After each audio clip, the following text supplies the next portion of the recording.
Hello, and thank you for joining me on It Came From Earth. We've undergone a few changes since the last upload, and we'd love it if you could join us on this journey.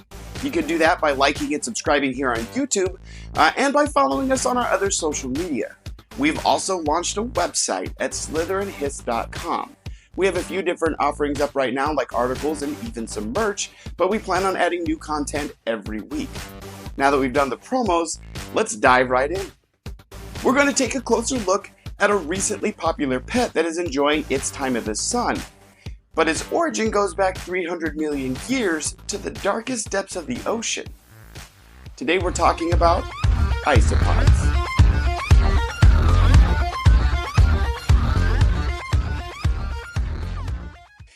You might know these creatures as woodlice, pillbugs, or even roly-polies, but these common bugs you've probably played with as a kid are hiding something huge.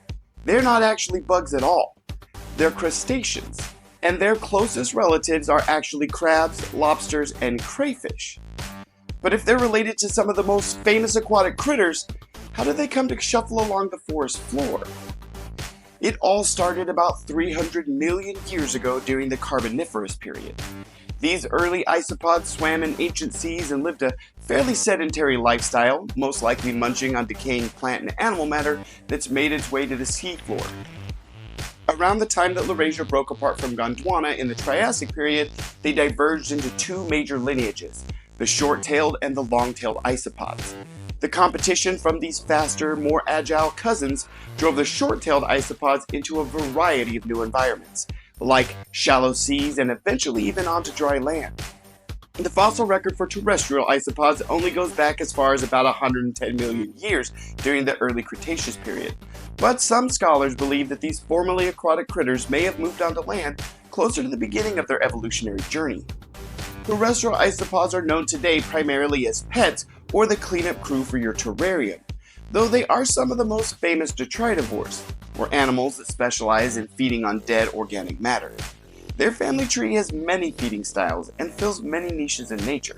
Some of them have even turned parasitic. Most parasitic isopods are aquatic and attach externally to their host or latch onto their gills, but there is one that takes the cake, and a whole lot more. Meet the tongue-eating louse, a species of marine isopod with some extreme specializations. Now these guys are far from the only parasitic isopods, but they are definitely the weirdest. The tongue-eating louse does almost exactly what its name suggests. It cuts off the blood supply to the tongue of its host fish, which then shrivels up and falls off. Now that by itself would be weird enough, but this aquatic specialist goes one further. It then attaches itself to the fish, happily slurping up leftovers and mucus. Now what does the fish get out of this deal? Well, a brand new isopod tongue, that's what. In the only known example of a parasite reproducing the function of a host body part, the isopod essentially becomes the tongue. While it's definitely not ideal for the fish, it also isn't usually fatal. If this tongue-twisting crustacean has unlocked something new for you to worry about, have no fear, it is strictly after fish. And unless you happen to live in Bikini Bottom, the isopods you're most likely to come across have a much less devious nature. Terrestrial isopods have become big business in the pet trade, but the origins of the hobby are somewhat murky. Now there is some evidence to suggest that it got its start in the late 90s when a new variety of orange isopod was bred in captivity and then offered to other hobbyists, but the facts surrounding it are mysterious at best. It did take almost 20 years before the first book on the subject was published in 2013, and the earliest YouTube video? I couldn't find anything before 7 years ago. These tiny janitors have become immensely popular for one very good reason.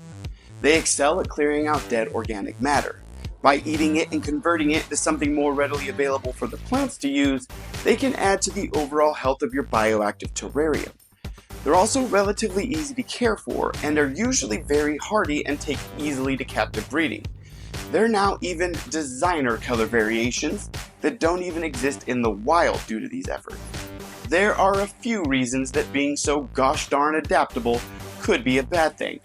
One is that terrestrial isopods have the potential to become invasive if released into the wild. Now admittedly, there's not a lot of research into the effects of invasive isopods, but one short-term study did suggest that the introduction of non-native isopods could change the bacterial and fungal load of decaying leaf litter.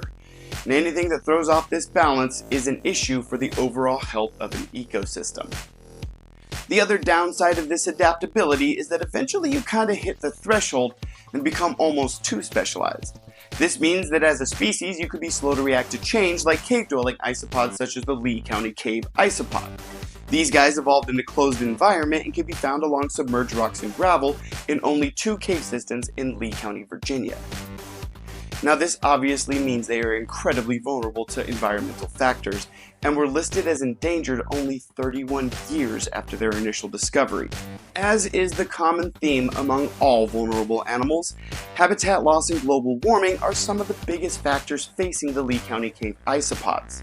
Trace chemicals and pollution in the groundwater can also wreak havoc on these small, closed populations, at one point even completely disappearing from one of the cave systems before recolonizing 8 years later. Both terrestrial and aquatic isopods are fascinating creatures with an incredibly long evolutionary history.